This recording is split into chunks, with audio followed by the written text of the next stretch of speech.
Good morning, Ajarn John here. To cover up a crime means to try to hide the truth, maybe to protect the perpetrators. Or in American movies you will just hear the word perp, P-E-R-P, meaning the person who committed the crime.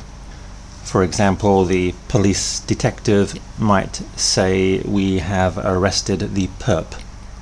So recently in the news there has been a story about soldiers working for the United Nations sexually assaulting children in the areas where they have gone to protect them. Of course, at the moment, these are allegations. In other words, they have yet to be proven true. But there have been some accusations against the UN that they are maybe not covering up a crime, but at least dragging their feet. Also, you may have heard the news from America. In Baltimore there are protests and violence over the accusations that police use brutality in dealing with black people. There have been a number of black deaths, and many people accuse the police of being racial or racially prejudiced in their dealings with black people. And again, the police are accused of protecting their own and not investigating these possible crimes. So it does seem that when a group is accused of something, or individual members of a group are accused of something, the other members of the group will try to protect them. I'm sure this is not news to you. You can think of any family, I think, and if one of the family members does something wrong, it's almost certain the others will close ranks,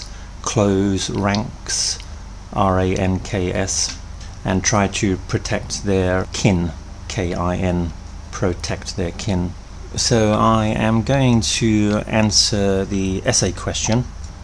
If you were working with a colleague and discovered that they were stealing money from the company, would you tell your boss?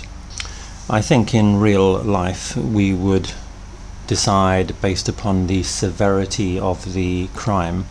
If it was a small amount of money, we would probably not worry about it. But if it was millions, then we may have to think hard and long about the right decision. And I think this is also the case in most situations. But it is almost certainly going to be true that we will protect the people we know or are friends with, whereas strangers, we may be very quick to report them. So let's begin with this essay. Now, we don't need an introduction for this question because the question is so clear. The introduction, remember, is to describe the topic. But in this situation, really, the question describes it, so there's no need for an introduction. So we only need 3 paragraphs. So for the first paragraph, which will be the main part of the essay, you can decide whether to report or not report your colleague. And I think it's going to be easier to give examples if we decide to not report the colleague. I can think of an easy story to tell about how we might deal with the colleague, talking with them, warning them, whereas if we report them, I think there's going to be much less to say. So when you're answering an essay question, choose what is going to be the easiest answer for you to write rather than what you think may be the best answer. So let's begin. I would really not like to be involved in such a situation, but if I were, I think I would not report my colleague to my boss. Instead, I would speak to my colleague. Firstly, I would want to find out why he or she was stealing the money and maybe warn them to stop, or I would report them. Here we can give a good example. So, for example, a few years ago when I was a student at university, I was involved in collecting the money for our small organization together with a close friend.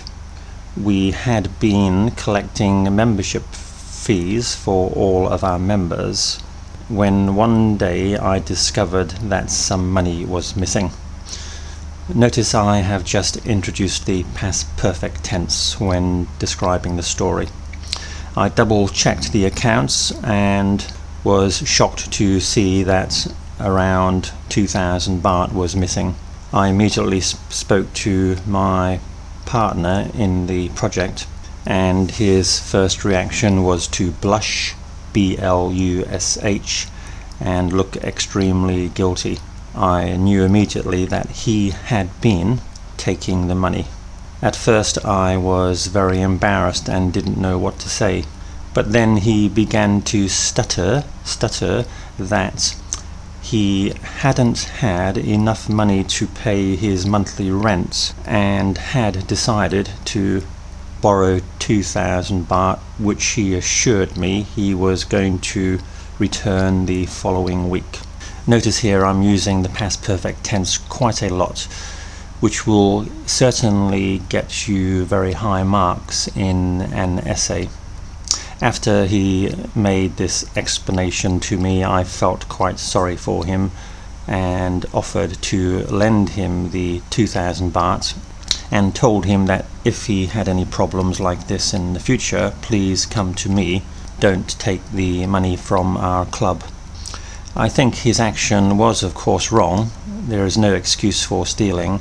However, I understood why he did it, and the money was quite small, so I didn't think it necessary to tell the other members. Okay, that should be enough for the first paragraph, which should be the bulk of the essay. As we're only doing 3 paragraphs, maybe I should make the second paragraph a little bit longer to make sure we meet our word requirements. So let's begin the second paragraph. On the other hand, sometimes it may be necessary to report an offender to the authorities if we think the crime is sufficiently serious. If, for example, I discovered that someone I knew was a murderer, I would feel it was my duty to report them, because this is too serious an offence to ignore. We are all members of the same society, and in the end we must make an effort to try to make sure that people have decent and proper behaviour, and some things we just cannot ignore. Now, last paragraph, conclusion. In conclusion, most of the time I think I would not report a colleague to my boss if they were stealing money. However, if the amount was very substantial, or if I thought that they were likely to continue doing this, then I may feel obliged to make the report. That is the end of the essay. So, in your own life, have you ever had a situation similar to this where you are torn between doing the right thing, torn, T-O-R-N, and protecting a friend or a colleague? I think I have had this numerous times, and as far as I can recall, I have never reported anyone. So I don't know if you think that may reflect badly on my own morality, but I will say in my defense that I cannot remember a serious situation. I have certainly not known any murderers or bank robbers. The incidents I can recall were all fairly trivial. trivial. Okay, students, thank you for listening. If you have any questions, please send me a message. Bye bye.